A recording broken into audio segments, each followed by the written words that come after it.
उस आदमी की हालत खराब है, भगवान जाने क्या किस्मत लेके आया है। वो कुछ भी बोलता है ऐसा निकल जाता है कि उसका चुटकुला बन जाता है। अभी राजस्थान चला गया अगला भारत जोड़ो यात्रा में, वो वहां पे बयान दे रहा है कि इस देश की महिलाओं को एक समान अधिकार मिलना चाहिए। राहुल गांधी का बयान, इस देश की महिलाओं को एक समान अधिकार मिलना चाहिए, चाहे वह महिला पुरुष हो या नारी। अभी 4-5 दिन पहले जलाल महकसदी एक कवि सम्मेलन में गए, इनने बड़ी देर तक शायरी सुनाई लेकिन किसी ने ताली नहीं बजाई। बहुत देर बाद एक अंकल ने, एक बूढ़े दादा ने ताली बजाई तो जलाल महकसदी प्रसन्न हो गए, बोले दादा मैं प्रणाम करता हूँ, आपको मेरी शायरी समझ में आ गई, आपने ताली बजाई। दादा बोले बेटा तू तो सुनाता रहे, मैं तो तम्बाकू फूट रहा हूँ। अच्छा, माइक वालों से कुछ कह भी नहीं सकते। मेरा तो एक दोस्त है अशरफ अली, उसने नई इको की मशीन ली और कुछ दिनों बाद उसे बिकाऊ कर दिया। मैंने कहा भाई ये बिकाऊ क्यों कर दी, अच्छी खासी मशीन अभी तूने ली है। बोले दीपक भाई ये मशीन किसी दिन मेरा काम लगा देगी। मैंने कहा क्यों, चक्कर क्या है? अरे मैंने कहा बता क्या चक्कर है। बोले दीपक भाई आप नहीं समझते, इसका इको बड़ा खतरनाक है। मैंने कहा इको खतरनाक है तो इससे तेरी क्या टेंशन? बोले अरे इसमें एक बार बोलो तो 3 बार आवाज आती है, हेलो हेलो हेलो। मैंने कहा उससे तेरे का क्या दिक्कत? बोले अगर गलती से बोले किसी ने मुशायरे में तलाक बोल दिया। पत्नियों का प्रकोप है, भगवान कसम। हमारे ज्ञानेंद्र भैया कहाँ गए? वो तो एक बार खाना खा के निकले रात में टहलने, सड़क सुनसान, अचानक एक चुड़ैल आ गई सामने, बोली हा हा हा मैं चुड़ैल। इन पे कोई असर नहीं है, सीधे चले गए। चुड़ैल का दिमाग खराब, फिर गुस्से में सामने आई, बोली हा हा हा मैं चुड़ैल। फिर ज्ञानेंद्र भैया पे कोई असर नहीं है, सीधे चले गए। चुड़ैल का फिर दिमाग खराब, फिर एकदम गुस्से में सामने आई, बोली हा हा हा मैं चुड़ैल, डर क्यों नहीं रहा? ये बोले एक तरफ हट, तेरी बहन तो मेरी बीवी है।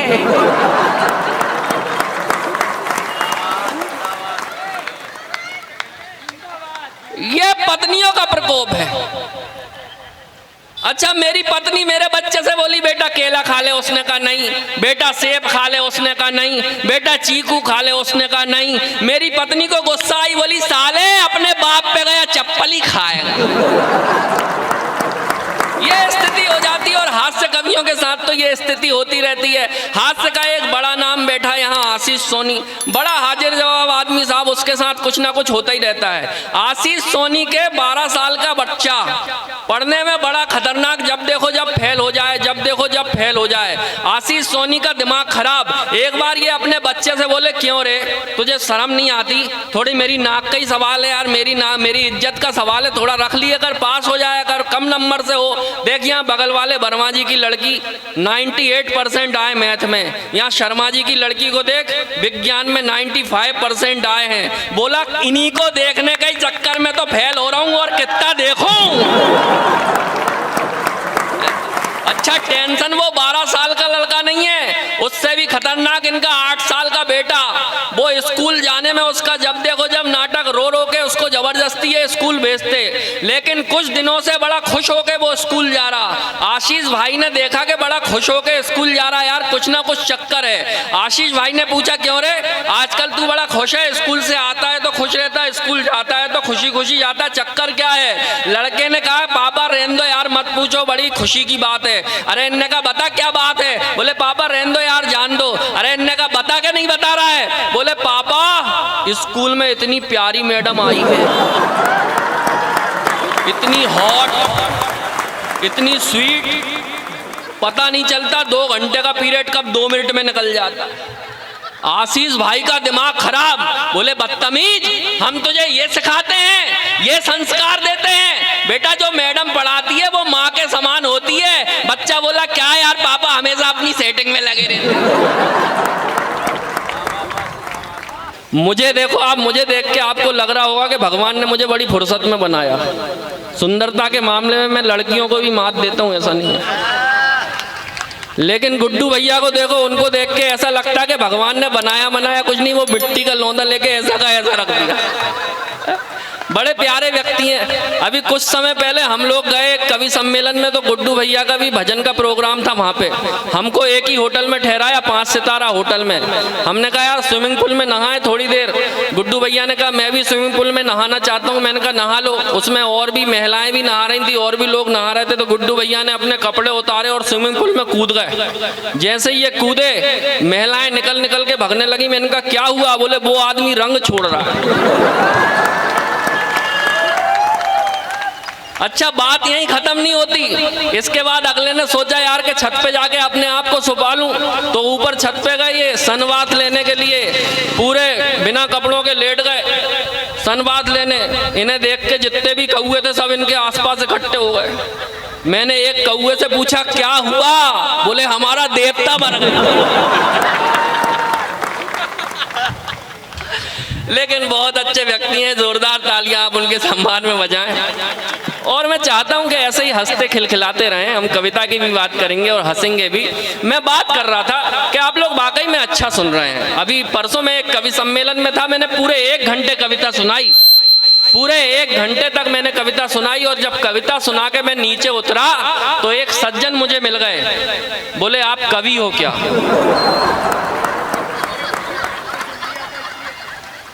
मेरा दिमाग खराब के साला मैंने 1 घंटे क्या किया? अभी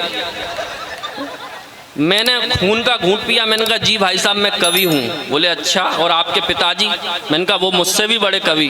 बोले आपके पिताजी के पिताजी? मैंने कहा उनको तो पद्मश्री मिला। बोले आपके पिताजी के पिताजी के पिताजी? मैंने कहा उनको तो ज्ञानपीठ मिला। बोले आपके पिताजी के पिताजी के पिताजी के पिताजी? मेरा दिमाग खराब। मैंने कहा भाई तुम तो ये बताओ पूछना क्या चाहते हो? बोले कुछ नहीं, मैं तो ये जानना चाहता हूँ ये बेवकूफ़ी की जड़ गई कहाँ तक। ये कवियों की स्थिति होती है। अच्छा, यहाँ भोपाल उत्सव मेला लगा था, अभी फिर लगेगा। तो मैं गया एक बार भोपाल उत्सव मेला। मेरे साथ जलाल मेकश भी थे और ये पंकज पंडित भी था। पंकज पंडित जब घूमने लगे तो वो एक आदमी गधे को लेके खड़ा, उसने गधे के ऊपर शर्त लिख के रख दी कि जो इस गधे का सिर बिना हाथ लगाए नामे हिला के दिखाएगा उसको 10,000 रुपए नगद दिए जाएंगे। हर आदमी ने कोशिश कर ली, कोई कुछ नहीं कर पाया। पंकज पंडित गया, धीरे से गधे के कान में कुछ कहा, गधे ने फौरन नामे से हिला दिया। उस आदमी का दिमाग खराब, उसने इनको 10,000 रुपए दिए। बोले तुमने इस गधे के कान में आखिर कहा क्या? ये बोले कुछ नहीं भाई साहब, सिर्फ इतना ही कहा कवि हूं, कविता सुनाऊं। अच्छा, हमने दूसरा चक्कर लगाया तो पट्टे ने 2 शर्त रख दी। जो इस गधे का सर पहले हाँ में हिलाएगा फिर ना में हिलाएगा उसको 20,000 दिए जाएंगे। फिर सबने कोशिश कर ली, कोई कुछ नहीं कर पाया। पंकज पंडित गए, धीरे से गधे के कान में कुछ कहा, गधे ने फौरन हाँ में सिर हिला दिया।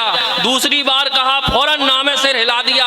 उस आदमी का दिमाग खराब, उसने 20,000 दिए, अपना माथा ठोक लिया। बोले मेरे बाप अब की बार क्या कहा? ये बोले कुछ नहीं भाई साहब, सिर्फ इतना ही कहा पहचाना सुना। ताली आने रही है।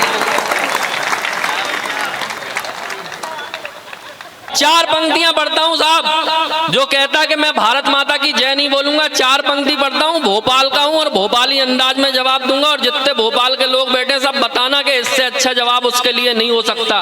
जो कहता है कि मैं भारत माता की जय नहीं बोलूंगा, तब 4 पंक्तियां देता हूं और उठाना इन पंक्तियों को। बंदर कहता है मैं ना बंदेवी की जय बोलूंगा। बंदर कहता है मैं ना बंदेवी की जय बोलूंगा। भावनाओं को देशवासियों संविधान से तौलूंगा। बंदर कहता है मैं ना बंदेवी की जय बोलूंगा। भावनाओं को देशवासियों संविधान से तौलूंगा। जी चाहे उस बंदर के घर पी के जाऊं लाल की। ये लाल वालों नहीं बजाइए।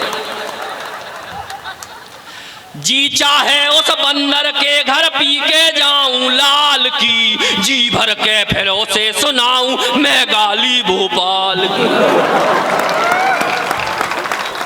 अभी मैं एक कवि सम्मेलन में गया, वहां बड़ी देर तक कविता मैंने फिर सुनाई, फिर किसी ने ताली नहीं बजाई, मेरा दिमाग खराब हो गया।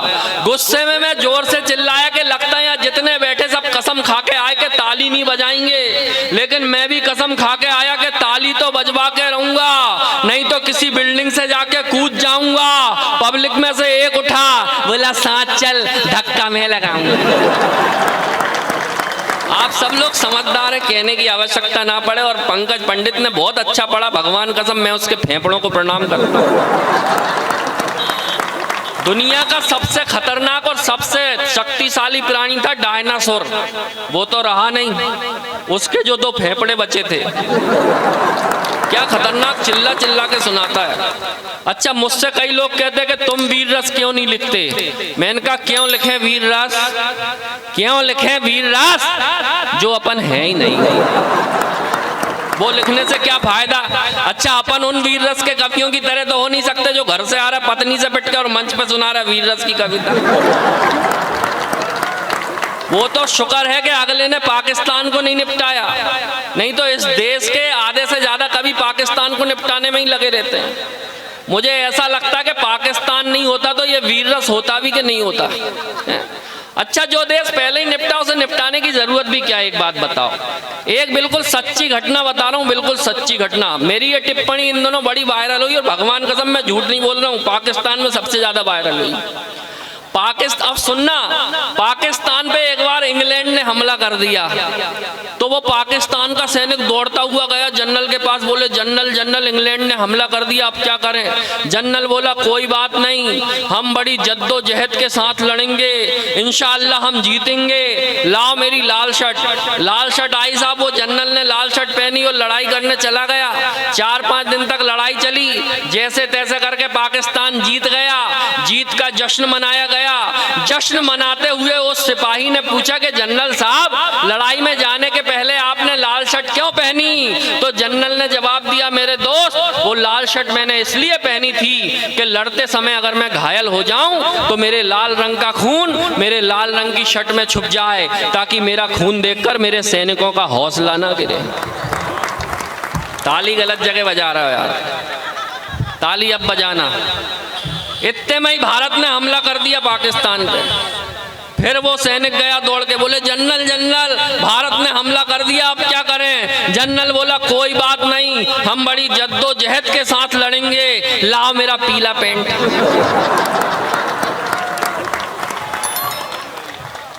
किसी किसी को सुबह समझ में आएगी।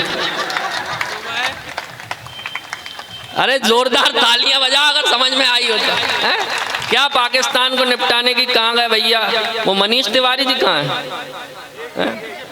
जो प्रणाम करता हूँ, जब से कवि सम्मेलन तय हुआ रोज रात में फोन करते हैं 1 बजे, और दीपक भैया क्या कर रहे हो।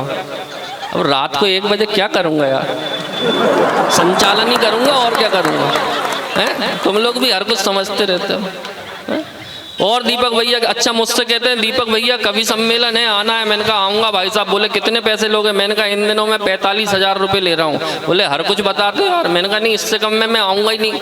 बोले जलाल महकस तो बड़े कम में आ रहा है। मैंने कहा कितने कम में आ रहा है। अरे बड़े बोले कम में आ रहा है। मैंने कहा कितने कम में आ रहा है। अरे बोले बड़े कम में आ रहा है। मैंने कहा बताओ तो कितने कम में आ रहा है। ये बोले अरे तुम तो आ जाओ, बड़े कम में आ रहा है। मैंने कहा एक काम करना, जितने में जलाल महकस आ रहा है उससे 100 रुपये कम देना।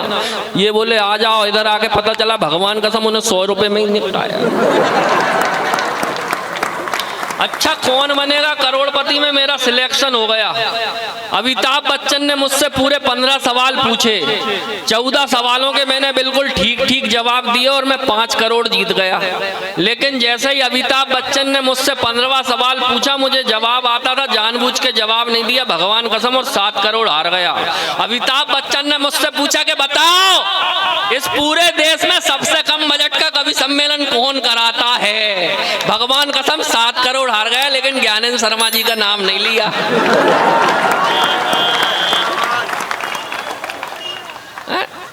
इतना बढ़िया कवि सम्मेलन कराते हैं भगवान कसम, बहुत बढ़िया कवि सम्मेलन कराते हैं। लेकिन ये तो हंसी मजाक की बात है। लेकिन प्रणाम करता हूं, कभी किसी लॉर्ड मैकाले नाम के एक व्यक्ति ने कहा था कि अगर किसी देश को बर्बाद करना है तो उसकी संस्कृति को बर्बाद कर दो, उसके साहित्य को बर्बाद कर दो, वो देश अपने आप बर्बाद हो जाएगा। लेकिन मैं प्रणाम करता हूँ जिस देश में ज्ञानेंद्र शर्मा जैसे लोग हों, जिस देश में मंजू दीदी जैसे लोग हों वो साहित्य को बचा के रखते हैं, उस देश को कोई बर्बाद नहीं कर सकता साहब। क्योंकि संस्कार, जैसे अभी पंकज ने कहा कि मजबूत होगा अमेरिका, घमंड होगा अमेरिका को अपने ऊपर कि वो पावर है, पूरे दुनिया का सबसे पावरफुल देश है। चीन को घमंड होगा अपने ऊपर कि वो परमाणु संपन्न देश है। जापान को घमंड होगा अपने ऊपर के उसके पास तकनीक की ताकत है। लेकिन हमें घमंड है इस बात पे कि पूरे दुनिया में केवल भारत एकमात्र ऐसा देश है जो अपने संस्कारों के कारण मजबूती के साथ खड़ा हुआ है। क्या होते हैं संस्कार? क्या होते हैं संस्कार? जब रावण ने सीता का हरण किया और सीता जी जब रावण के वश में नहीं आई तो रावण ने अपनी पत्नी मंदोदरी से कहा कि मंदोदरी, इतना समय हो गया लेकिन सीता आज तक मेरे वश में नहीं आई। तो मंदोदरी ने कहा कि महाराज, अगर सीता को वश में करना है तो श्री राम का रूप लेकर सीता के सामने जाइए, सीता अवश्य आपके वश में आएगी। रावण ने कहा कि मंदोदरी, ऐसा नहीं है कि मैंने कभी राम का रूप नहीं लेना चाहा। अब अगर रावण का उत्तर आपके संस्कारों का उत्तर हो तो अपनी तालियों से बताना कि इस कवि सम्मेलन को कहां तक ले जाना चाहते हो। रावण ने कहा कि मंदोदरी, ऐसा नहीं है कि मैंने कभी राम का रूप नहीं लेना चाहा, लेकिन जब जब भी मैंने राम का रूप लिया हर पराई नारी मुझे मां और बहन के रूप में दिखने लगी। ये हमारे देश के संस्कार हैं साहब। लेकिन क्या हो गया आजकल के संस्कारों को? क्या हो गया? इसका रिश्ता उससे, उसका रिश्ता उससे, उसका रिश्ता उसके भी उससे, और सीरियल का नाम पवित्र रिश्ता।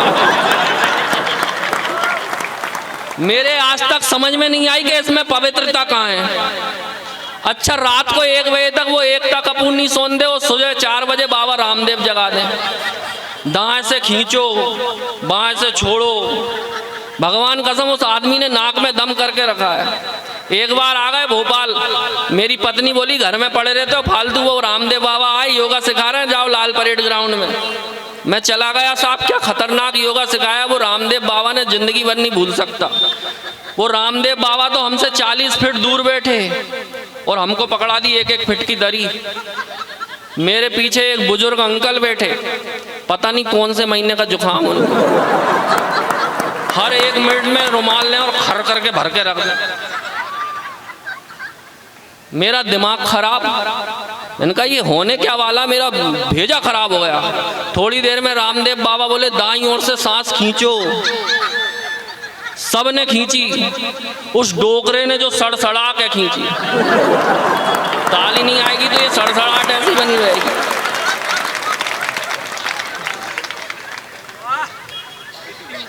मेरा मूड खराब हो गया। मैंने कहा हे भगवान क्या होने वाला है।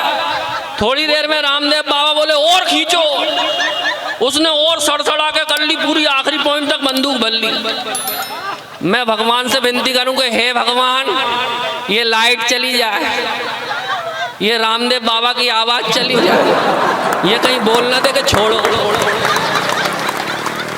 लेकिन भगवान को कहा मंजूर, भगवान कसम थोड़ी देर में बाबा रामदेव बोले छोड़ो। वो तो तपाई बैठा था, ऐसा छोड़ा कि 4 दिन तक मैंने अपनी शर्ट धोई लेकिन बदबू आज तक नहीं गई। ताली आ नहीं रही है।